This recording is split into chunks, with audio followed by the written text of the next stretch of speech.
जय माता। माँ दुर्गा की नवशक्ति का दूसरा स्वरूप ब्रह्मचारिणी का है। यहाँ ब्रह्म का अर्थ तपस्या से है। माँ दुर्गा का यह स्वरूप भक्तों और सिद्धों को अनंत फल देने वाला है।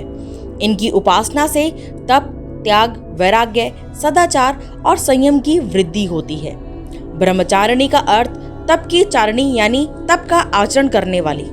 देवी का यह रूप पूर्ण, ज्योतिर्मय और अत्यंत भव्य है।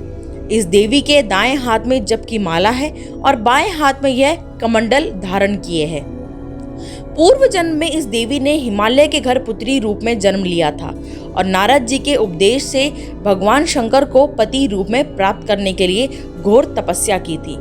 इस कठिन तपस्या के कारण इन्हें तपशारिणी अर्थात ब्रह्मचारिणी नाम से अभिहित किया गया। 1000 वर्ष तक इन्होंने केवल फल फूल खाकर बिताए और 100 वर्षों तक केवल जमीन पर रहकर शाक पर निर्वाह किया।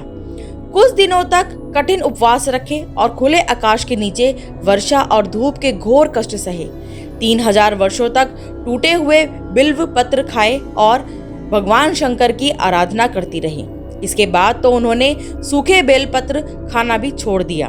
कई हजार वर्षों तक निर्जल और निराहार रहकर तपस्या करती रही।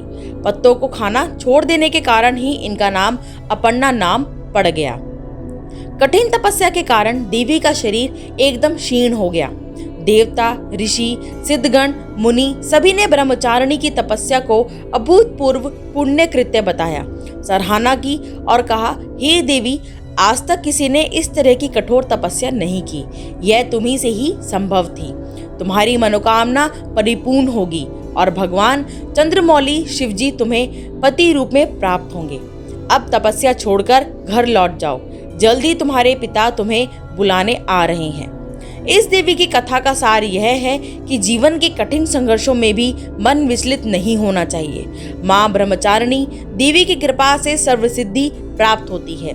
दुर्गा पूजा के दूसरे दिन देवी के इसी स्वरूप की उपासना की जाती है। तो दोस्तों, इस कथा को जानकर आपको कैसा लगा हमें कमेंट करके ज़रूर बताएं और ऐसी ही वीडियोस के लिए हमारे चैनल को लाइक, शेयर, सब्सक्राइब करना ना भूलें।